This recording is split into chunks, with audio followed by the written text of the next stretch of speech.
یہاں سے بھی آواز نشر ہوگی اور وہاں بھی اخلاقی توانائیوں کا مظاہرہ کیا جائے گا. نعرہ لگائیے. ایسے نہیں, شیر ہندوستان آئے ہیں, شیر رضا آئے ہیں, مفتی سلمان ازہری آئے ہیں, تو ایسا استقبالیہ پیش کیجئے کہ اس میں اعتدال بھی ہو, احتیاط بھی ہو اور جوش عقیدت کا غلبہ بھی ہو. تو نعرہ لگائیں گے. تیار ہیں؟ ذرا کتنے تیار ہیں آپ مجھے بتا دیجئے گا. ماشاءاللہ. نعرہ تکبیر. آواز دوگنی کر دیجئے. یہ ٹھہر کے کہنے کا وقت نہیں ہے کہ آپ زور سے بولیے. ماشاءاللہ آپ کا سینہ بہت مضبوط ہے, اس لیے کہ ایک محافظ ناموس رسالت کی زیارت کے لیے آئے ہیں آپ. تو کتنے تیار ہیں نعرے سے بتا دیجئے گا. میں یہ چاہتا ہوں جہاں پر آ کر ہم رکے تھے وہیں سے ہم پھر آگے بڑھتے ہیں. ہم رکے تھے کہاں آ کر؟ کچھ دیر کی خاموشی ہے, اس کے بعد ہم آگے بڑھتے ہیں. اس لیے کہ مجھے کوئی شعر اب یاد کرانے کی ضرورت نہیں اور نہ ہی کسی کے سامنے کچھ بولنے کی ضرورت ہے. حالات تو ایسے تھے کہ جو نان مسلم تھے وہ بھی ہمیں جیل میں دیکھ کر یہی کہتے تھے کہ آپ ہی نے کہا یہ فلاں بات. ہم نے کہا اللہ تبارک و تعالیٰ نے تم کو بھی یاد کرا دیا. میرے عزیزو, ستیزہ کار رہا ہے ازل سے تا امروز, شرار ابو لہبی سے چراغ مصطفی بھی. یہ آج کل کے معاملات نہیں, ابتدا سے حق اور باطل کے معرکے ہوتے رہے. لیکن ایک بات میں آپ سب کو بتانا چاہتا ہوں, مظفر کو مقید نہ سمجھ اے سیاد. سیدنا مظفر حسین کچوچوی رحمت اللہ تعالیٰ علیہ جیل گئے تھے, قید میں تھے, تب انہوں نے یہ شعر کہا تھا کہ مظفر کو مقید نہ سمجھ اے سیاد, میری یہ اسیری بھی سنت آبائی ہے. میرے آبا و اجداد کی سنت ہے جس پر میں عمل کر کے آ رہا ہوں. میرے بزرگوں کی یہ سنت تھی. بہرحال جن کو جس راستے سے مجھے گزارنا تھا, لوگوں کے دلوں میں یہ ٹھنڈک تھی شاید کہ زبان بند کر کے چند دنوں کے لیے قید کر دیا جائے, مگر میرا عقیدہ یہ تھا کہ اللہ تبارک و تعالی جب تک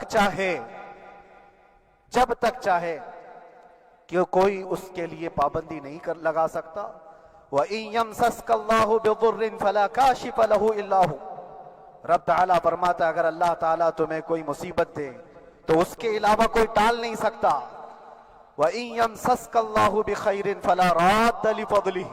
اور اللہ کسی کو بھلائی دے دے تو پھر اس کو روک بھی کوئی نہیں سکتا. مولا تبارک و تعالیٰ اگر کسی کو کوئی مقام عطا کر دے تو ہزاروں کیڑوں کے پھڑپڑانے سے وہ مقام ختم بھی نہیں ہو سکتا. اللہ تبارک و تعالیٰ جس کو بڑھانا چاہے اس کے لیے کوئی راستہ رکاوٹ نہیں بن سکتا. اس لیے کہ ہم نے تاریخ میں دیکھا ہے پیبند لگے کپڑے پہننے والے, پیروں میں چپل نہیں تھے, جن کے ناخن تک اکھڑ جاتے تھے, لیکن وہ جب چلتے تھے قیصر و کسریٰ بھی کانپتے تھے. جن کا ہی یہ نعرہ تھا ٹل نہ سکتے تھے جنگ میں اگر اڑ جاتے تھے, پاؤں شیروں کے بھی میدان سے اکھڑ جاتے تھے, حق سے سرکش ہوا کوئی تو بگڑ جاتے تھے. ارے تیغ کیا چیز ہے, ہم توپ سے بھی لڑ جاتے تھے. یہ وہ صحابہ کرام اور اسلاف کرام, ان کا یہ معمول تھا. بظاہر ان کے پاس کوئی اسباب نہیں تھے, لیکن لوگوں کا ہجوم اور دیوانگی جو ہوتی ہے, باہر بیٹھا ہوا ہر آدمی مجھے لے کر کے ڈرتا بھی رہتا ہے. اتنی بھیڑ میں جاتے کیسے, آتے کیسے. میں ایک ہی بات کرتا ہوں, دیوانوں کو دیوانہ ہی سنبھال سکتا ہے اور پاگلوں کو پاگل ہی سمجھ سکتا ہے. میرے عزیزوں, نکل کر کے صحرا سے جس نے الٹ دیا تھا تخت روما کو, سنا ہے قدسیوں سے میں نے کہ وہ شیر پھر ہوشیار ہوگا. سنا کہ وہ شیر پھر ہوشیار ہوگا. ہمیں یوں ہی نہیں دبایا جاتا، یوں ہی نہیں پکڑا جاتا. باطل قوتوں کو ہمیشہ اس بات کا ڈر ہے کہ کسی محلے سے محمد عربی کا شیر پھر کوئی بیدار نہ ہو جائے. لیکن جب تک اللہ تعالیٰ نے ہماری زبان سلامت رکھی ہے، جہاں جہاں جائیں گے ہم ہر ایک کو بیدار کرتے جائیں گے، اور ہر قوم کو، ہماری ہر قوم کے بچے کو، ہماری قوم کے ہر بچے کو بار بار ہم یہ بتاتے جائیں گے کہ تم محمد عربی کے شیر ہو، کتے نہیں ہو. ہاں، نبی پاک صلی اللہ علیہ وسلم کے کتے ہیں، دنیا کی بوٹی اور روٹی کھانے والے کتے نہیں ہیں. ایک بات یاد رکھو، ایک مثل مشہور ہے، کوا چلا ہنس کی چال، اپنی چال بھول گیا. اسی طرح سے کچھ لوگ اپنی چال بھول جاتے. تم خیر امت ہو، قرآن نے تمہیں خیر امت کہا ہے، یہ تاج تمہارے سر پر ہے. رسول پاک صلی اللہ تعالی علیہ وسلم کی امت میں ہونے کا شرف، پچھلے انبیاء کرام اس بات کی تمنا کرتے تھے، اور اللہ تعالیٰ نے بن مانگے تمہیں اس نبی کی امت میں پیدا کیا. آج صرف اتنی بات میں کر کے جاؤں گا، نہ گھبراؤ مسلمانوں، ابھی خدا کی شان باقی ہے. ابھی اسلام زندہ ہے، ابھی قرآن. یہی شعر تو ہم نے پڑھا تھا، لوگوں کو تکلیف بھی ہوئی. کیا ہم یہ نہ کہیں کہ قرآن باقی ہے، اسلام باقی ہے؟ نہیں کہہ سکتے.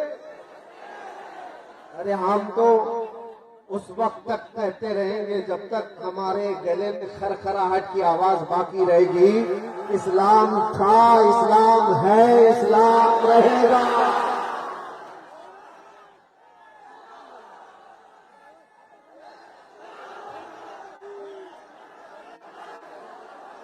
آپ سب کی ایک ذمہ داری ہے، ایک ذمہ داری ہے. تمہارے جوش کا اگر کسی نے غلط استعمال کر لیا تو بہت برا حال ہوگا. تمہارے پاس ایمان کی دولت ہے، عشق رسول کی دولت ہے، جوش و جذبہ ہے. مجھے اچھی طرح سے پتا ہے یہ مجمع جو جمع ہوا ہے نامردوں کا مجمع تھوڑی نہ ہے. نبی پاک صلی اللہ تعالی علیہ وسلم کی محبت میں آئے ہوئے لوگ ہیں. لیکن تمہارے جوش اور جذبے کو اگر کسی نے غلط استعمال کر لیا تو تمہاری زندگی بھی برباد ہے اور آخرت بھی برباد. اسی لیے اپنے جوش کے ساتھ ہوش کا استعمال کرو. تمہاری جوانی، تمہاری چال چلن دنیا داروں کے لیے نہیں ہے، محمد عربی صلی اللہ علیہ وسلم کے لیے. ایک بات مجھے بتاؤ نوجوانوں، اگر تمہاری زندگی اس بات پر آ گئی تو پھر ہمیں محنت کرنے کی ضرورت نہیں ہے. ایک بات یہ طے کر کے جاؤ، ہمارے پاس جو کچھ ہے، ہماری جو سانسیں چل رہی ہے، یہ بھی نام مصطفیٰ پر ہے. حضور کا نام نہ ہو تو ہماری عزت کیا، ہماری زندگی کا بھی کوئی مطلب نہیں ہے. ہماری زندگی کا کوئی مطلب نہیں ہے. وہ جو نہ ہو تو کچھ نہ ہو، وہ جو نہ تھے تو کچھ نہ تھا، اور وہ جو نہ ہو تو ہماری زندگی میں اگر نبی پاک صلی اللہ تعالی علیہ وسلم کا نام نکال دیا گیا تو چلتی پھرتی لاشیں ہیں، کوئی ویلیو نہیں، کوئی حیثیت نہیں ہوتی. اس لیے ایک بات، گانے باجے تماشے، یہ انٹرنیٹ پر بیٹھ کر خرافات کرنا، گیم، نشہ، اس سب چیزوں سے توبہ کر لو. اور ایک بات اس بات پر آ کر جم جاؤ، زندگی یہ نہیں کسی کی کسی کے لیے، زندگی ہے نبی کی. ہماری زندگی کس کے لیے ہے؟ زندگی ہے نبی کی، نبی کے لیے. نا سمجھ مرتے ہیں زندگی کے لیے، جینا مرنا ہے سب کچھ نبی کے لیے. اور